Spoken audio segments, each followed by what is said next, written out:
This is the Hyundai Alcazar, and yes, it does look similar to the Hyundai Creta because despite all the extensive changes, it is still a 6 and 7-seater version of it.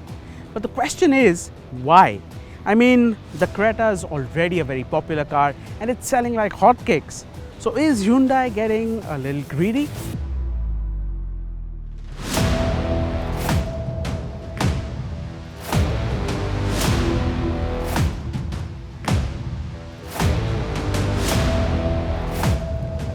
Well, not exactly, and I'll tell you why. You see, an SUV buyer, he likes his cars. He's also a little passionate about his cars. And then there's also the image about the image that an SUV portrays. Now, if a buyer like this wants to fit in his extended family or his friends, it's a bit of a dilemma for him. Now, this buyer, because of the image that he needs or because his love for SUVs, an MPV just won't cut it for him. And that's where SUVs like the Tata Harrier and the Hyundai Alcazar come into the picture.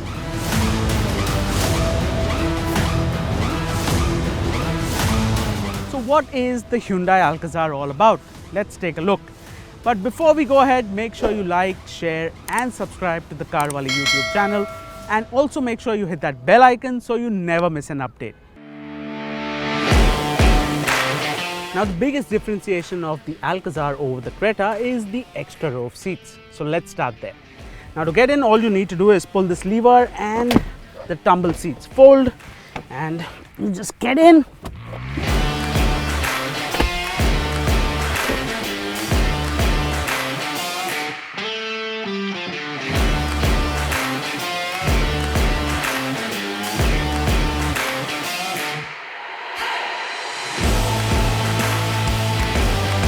So here we are, and as you can see, it's not the most spacious.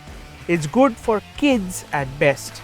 Now, if you're talking about adults, I think short trips can be manageable, but long trips will be a little tight.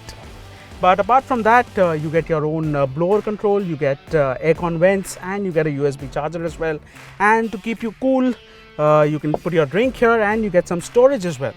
And what's also a good thing is that the backrest, now that can be reclined as well, but you don't have a lever around here. Instead, you need to go to the back and then adjust it, and I guess that helps a little bit too.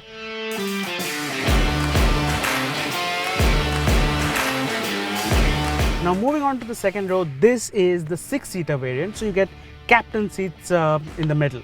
Now, the seats on their own are very comfortable. You get plenty of support all around. You get a nice armrest, and there's plenty of leg room here as well. But what makes this place special are certain things that I'll show you right now. The ambient lighting gives one a lounge-like experience. Then there is this, a seat back table to keep your stuff on, and it also gets a notch here to hold your phone and tablet along with a cup holder too. That apart, the Alcazar also gets wireless phone charging at the rear, which makes it extremely convenient. You also get this nice sunshade when it gets too sunny. Now on to the main seat, the driver's seat. Now the view from here is pretty similar to the Creta's, and that's not a bad thing at all because we absolutely love the Creta's interiors. Now this is a nice airy cabin, the plastic quality feels good, and we really dig these new dual tone colors on the dashboard. But what really stands out are the details, like how this 10.25-inch touchscreen infotainment system takes up the entire width of the center of the dashboard. Then you have this nice perforated aircraft style gear lever and also this nicely designed steering wheel. Now these things really pop. What is also a welcome addition and also a practical one is this sliding sun visor. As you can see, you can slide it, which really helps when the sun is right in your face.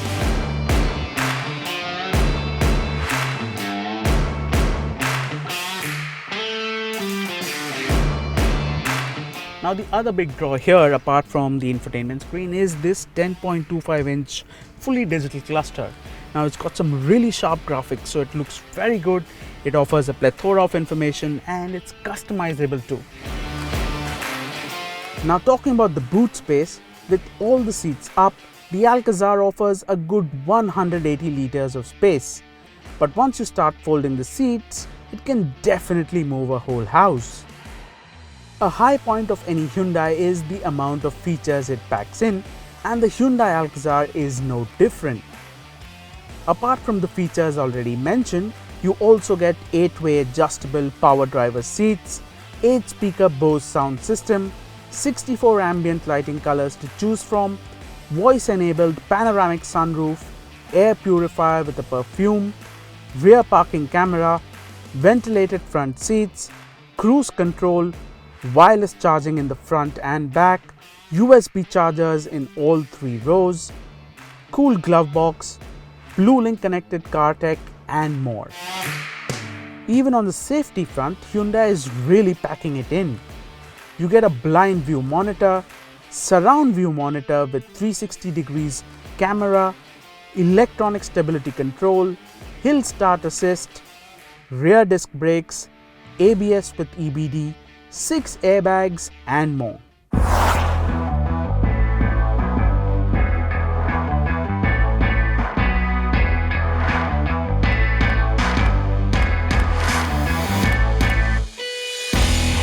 Now talking about the engine and performance, the Alcazar comes with 2 engine options. So you have petrol and a diesel. Now the diesel is the same engine that you also see in the Creta with similar power figures. But what we're driving here is the petrol engine, and I'm glad it's not the same 1.4 TGDI engine. Now don't get me wrong, that 1.4 TGDI is a fantastic engine on its own.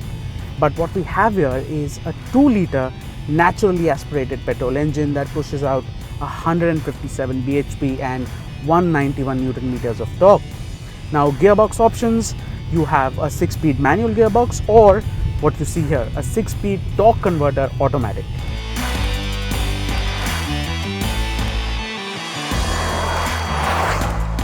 The first thing you notice is the refinement.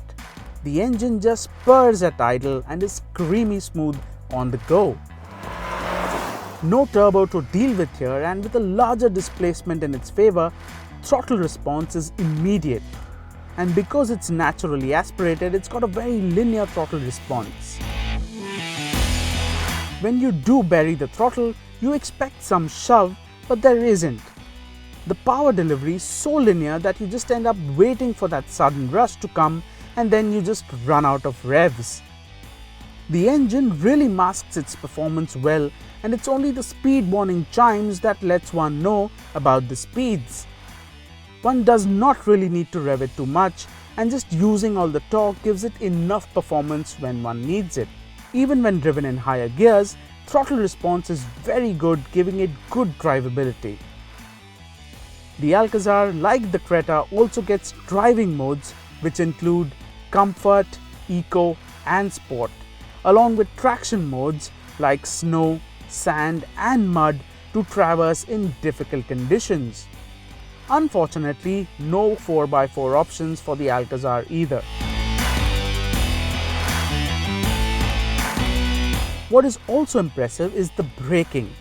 The Alcazar gets discs all around and the brakes feel good, which gives confidence at higher speeds, but it could do with more initial bite. We can't wait to test it and check the numbers. What we also need to find later when we test it is the performance with a full load. So watch out for the complete road test coming out soon.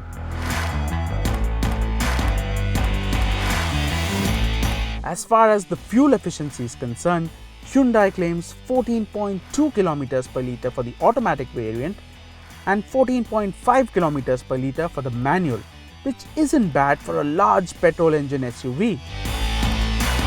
Now let's talk about the ride and handling. To aid cushioning, the front struts feature a hydraulic rebound stopper.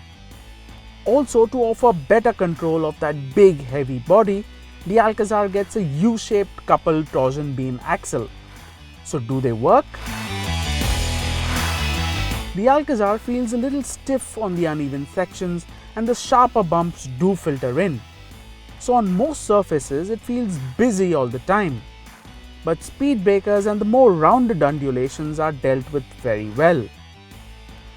Getting to the handling bit, the Alcazar, even with its big dimensions, feels well controlled. The steering is devoid of any feel but has a good amount of weight to it for confidence at higher speeds. Overall, the Alcazar does not boast the best ride quality but makes up for a good overall ride and handling package.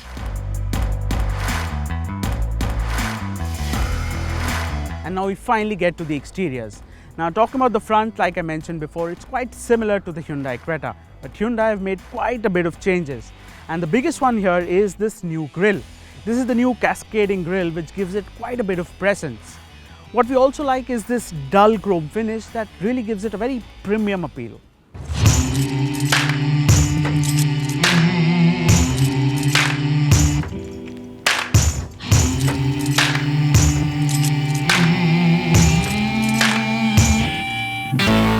Now moving to the side, this is where you notice the extra 200mm length of the Alcazar over the Creta.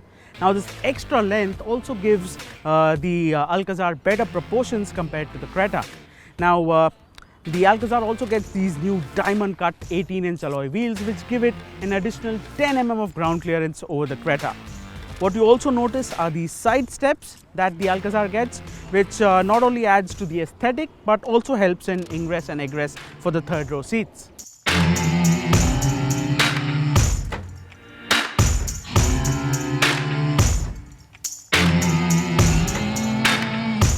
Now moving to the rear, the first thing that you notice are these lovely tail lamps that get these nice LED honeycomb treatment.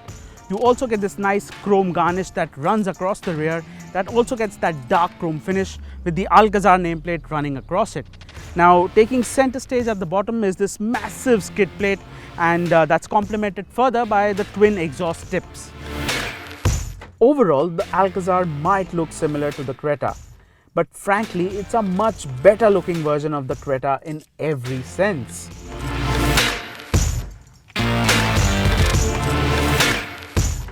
Now coming to the important question, is the Alcazar just a Creta with more seats? Well, the answer to that is a yes and a no too. You see, yes, because it's got a lot of similar elements, the interiors, something on the exteriors, the diesel engine. No, because Hyundai has put in a solid effort to make it stand out as well. So you see, the Alcazar looks better than the Creta, it's got more features than the Creta, it's got more seats compared to the Creta, and it's got more performance compared to the Creta as well.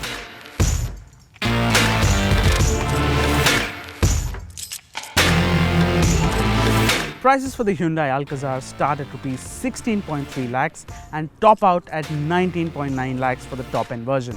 Now these prices are in the same ballpark as the Tata Safari, the MG Hector Plus and the Mahindra XUV500, which are its immediate rivals. Now the question is, will the popularity of the Creta and the huge feature list that this car offers give it an advantage in its segment? Well, that's something we need to wait and watch.